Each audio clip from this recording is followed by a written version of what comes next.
Hey, Magic fans, this is your captain speaking. That's right, the audio's better because I'm back, bigger than ever, and twice as ugly. But anyway, I'm back from vacation. Gonna put a quick video together before I take my 30-minute nap before work day. Lord help me, it's gonna be a long one. But there's some stuff to go over because there's more Duskmourn spoilers. So, let's get into the spoilers, but don't forget to comment, like, subscribe, hit that notification bell. Links in the description, the way to support the channels. And don't forget, giveaways are coming up. Join to be a member of the channel. We're also going to do some theme stuff. Check out the community page on YouTube for more information. And Discord's also on its way. So, we'll get more into that later. Let's get into these spoilers. So, we're going to start off with the Tale of Tamiyo, Blue and 2, for this sweet legendary enchantment saga. It's got 4 chapters. So, chapter 1, 2, and 3 all let you mill 2 cards. If 2 cards that share a card type are milled this way, draw a card and repeat this process. Very interesting. Also, on the last chapter 4, exile any number of target instant, sorcery, and or Tamiyo planeswalker cards from your graveyard. Copy them. You may cast any number of the copies. So this, in my opinion, means you still have to pay for them, which doesn't make this extremely busted, but really close in late game. This is going to be a Commander All-Star if you guys haven't seen it yet. For you other Commander players that like blue out there, stop drooling. I can hear you in the background. Anyway, gonna be a sweet one. Might even see this in a couple combo decks and a few of them modern to Pioneer stylish decks because, I mean, copy all instants and sorceries in the graveyards on chapter 4. Plus, you get to mill and draw a card. Like, I mean, it's probably a little too slow, honestly, for Storm deck, but there's other ways to get this to storm off on you. So, yeah. Moving on. Next, we have this sweet little Oblivious Bookworm. But anyway, it's a blue and a green for a 2/3 wizard human. At the beginning of your end step, if you may draw a card. If you do, discard a card unless a permanent entered the battlefield face down under your control this turn, or you turned a permanent face up. This is an uncommon.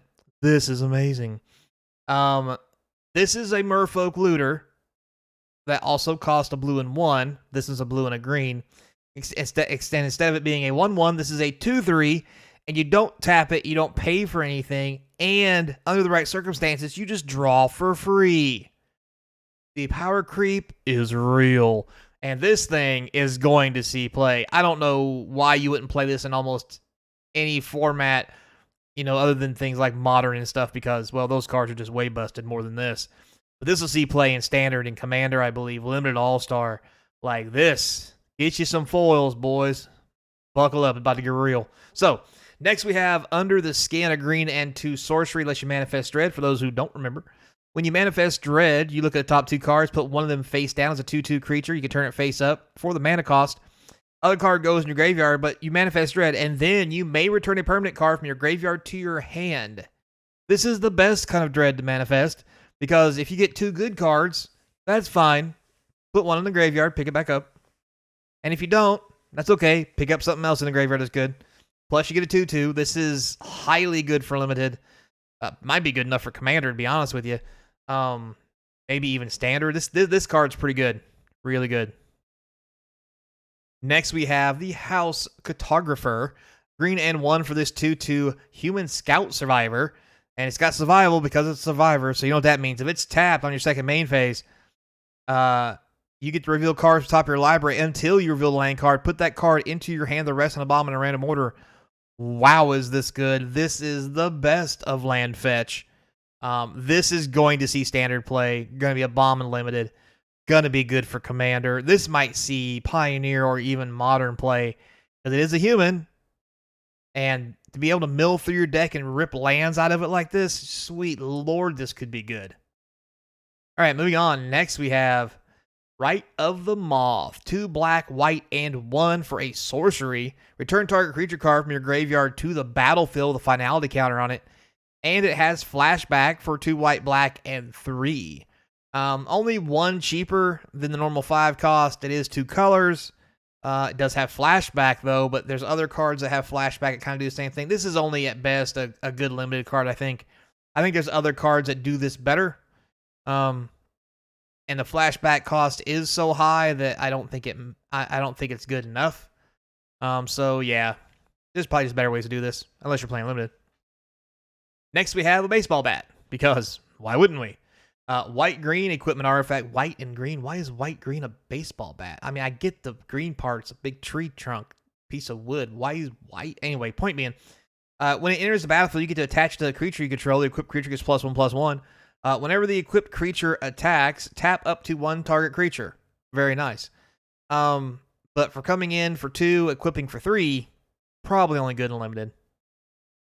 So, moving on, next here we have the Wildfire Wicker Folk. Well, that's kind of a long name to call a Burning Man, right? Like, let's just say what it is. Anyhow, green and a red for a 3/2 with haste. That's already good. It has Delirium also. It gets +1/+1 and has Trample as long as there are 4 more card types in your graveyard. So, for you could have a 2-mana 4/3 with Trample and Haste. At best. At worst, it's a 3/2 with haste for 2.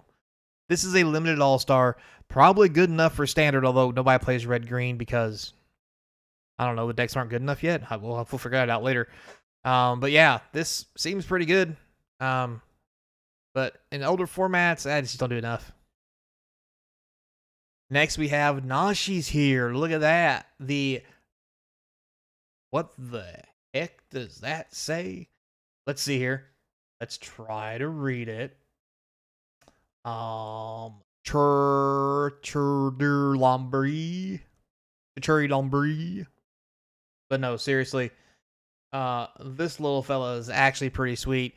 For a black and a blue, you get a 2/2 menace. Now, as always, a black and a blue for a 2/2 menace is on point for a good creature. Just on those numbers. But also, it's a legendary Rat Ninja Wizard, because there's apparently not enough things to call this creature. Anyway, each time Nashi deals combat damage to a player, you mill that many cards. You may put any number of legendary and or enchantment cards from among those milled cards into your hand. If you don't, put a +1/+1 counter on Nashi. So you mill yourself, put a whole bunch of rooms in play. They are enchantments. Or God knows what else into your hand. Or just make it bigger and just mill the piss out of yourself, and there you go. Yeah, so this is going to be a great card for limited, depending how you build your deck. How the whole mill thing might come back to bite you in the butt when you mill yourself out. But in standard, this has the possibilities to be very interesting in a reanimator deck, maybe even in some of the older formats, as a constant way to mill. But, again, there are probably better things, so who knows if it's really going to see play or not. Poor Nashi. Next, we have the Fear of Falling. 2 blue and 3 for this 4/4 flyer.